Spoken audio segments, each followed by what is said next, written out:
Ngasi se ai video ama share tawrake ko sigi video se ke kem changdoi nate ko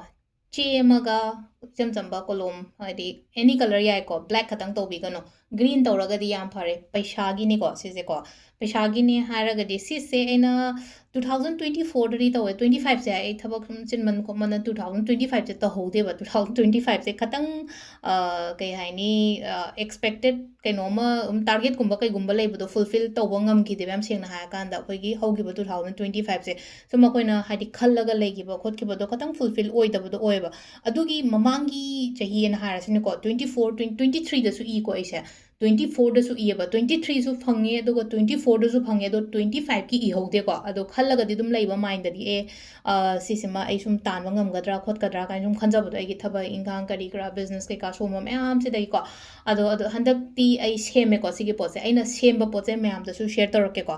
che dani ko e doi se aduga hapana kadai da hapkadam no hade chahi dum lai jasno ka shukai de mathang chahi mu sinje ko hadi phone gi maning da hap toini ko ado sida khwai first paisa masing ne ba e doi se na ko paisa masing se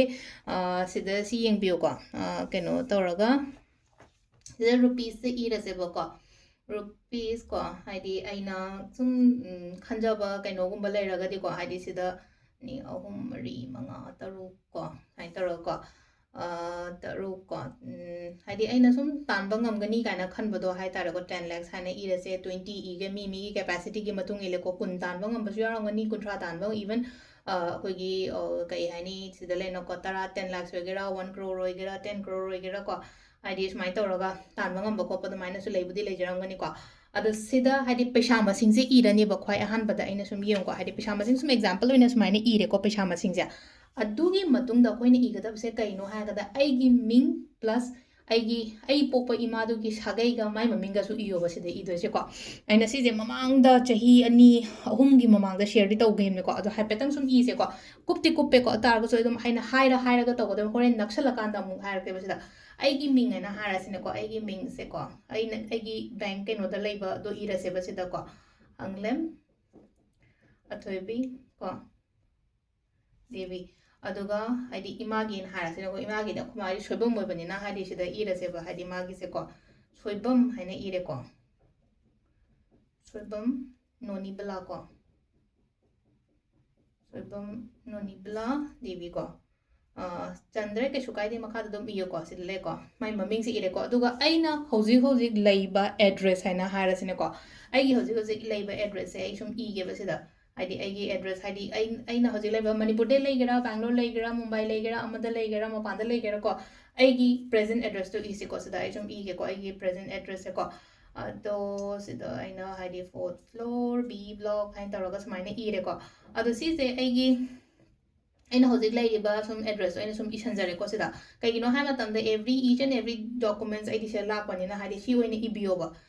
si se ko tawbiyo ko yam sathina kana bane aduga shares tawbiyo hadi keno tang da yengba khatang gi nata ko mingon da share to matam da aina aingon da kanai haiba poto ne aina sida sum ayam da share to jari se ko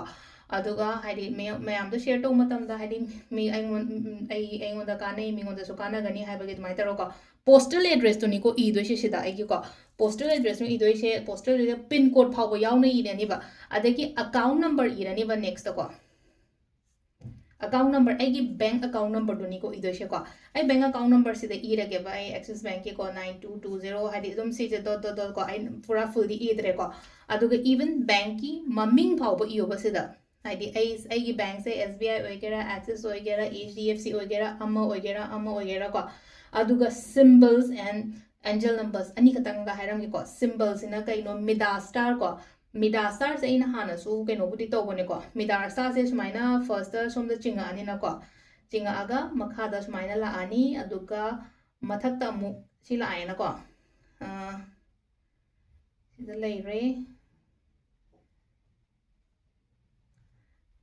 ko sile je Mida star je ina ye ko da budi tare pi asu pik na ko ado practice to bio ko hana Mida star ye pase ko aduga khoi gi jibu gi symbol sima su yek salani na ko aduga sina khoi gi ko prosperity gi symbol ne ko h man bane mai tar smaina kondhara aga h man ba ko hai tar aga si lere ko aduga numbers na angel numbers na kaino 520741 808 ko aduga number amaga lere ko 3186125187114 ko ado sida complete ibadi loire ko pot se maka haipetang chora pa mulake ko koi first ta ming leire address leire aigi bank account leire sigi symbols ma'am se leire duga last ki angel numbers ko last ki angel number se haipetang screenshot logishu lobiyo ko aina address ke ka se am phajana uttare ko 52074180 aduga 3186125187114 ko aduga ngasai gi symbols aina hai gi ba symbols ko e ba se kem na te ko hai khwai first ta paisa masing ire aigi ming ire imagi maming ire aduga aigi hajik leiriba present address ire ko account number ire ko bank maming ire ko aduga ngasai gi mida star ne aduga jibu gi symbols ne aduga kaino hai tare ko khoi sida aina symbol amaga pire ko prosperity gi ko adu sigi symbols ma'am se season abyo ko aduga numbers wise ke 52074180 ko makhagi number na 3186125187114 ko hanjan adum tabiro ko adu khwai fast ki ko ahamba ina yekpado ko midas haibani ko midas star se hapet dum yeng ko ai se sketch pen so later dai sketch pen ako ko ai hapetang sketch pen ye lake khra clear oina ba pot se midas star se deng biu ko first sumaina chingye ko sam na haidi line chap chang amas chingye ko duga makha da sumaina machin tumba ma chingdhara ani ko duga somda muk chingye sumaina muk chingye mainong chingye duga last si gi point ta handoi ni ko si point ta re na duga som gi point si ta halaga smai ta roga silere ko mida star se yam guide aina hade sida mida star to amna google da yengaga magi arrow piraga su yaw bane ko aduga next na aina haje hadu jibu di am lai ko khoina jibu coin ke ka su no ma'am am leina coin de yenga yo aduga amana prosperity gi haise ko 8 se yong ko habetang nam h for horse se ko adugi time ni ko normal 8 sina sumaina ina ko si na te ko khoina gi do se sumaina kondhara ga yong ko kondhara ga h am lera ko duga side ta kenu anima ko sigi symbols me am season abiro aduga sigi ngasai gi paper se ko thupchalo ai rom da every aina apamba pot ta de aina zum haije na ko ai rom thupchan birani aduga happa se kai da no hai kan sida ai gi phone sigi maning sida sumain toraga happa se ba ya na ko do sida dum le na ko haidi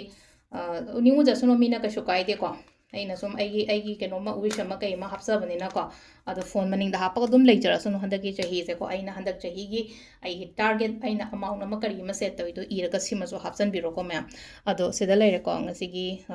money manifestations ki video kuira bane na shem da video se ko ngasi di shem ma'am ki namak ta ko thank you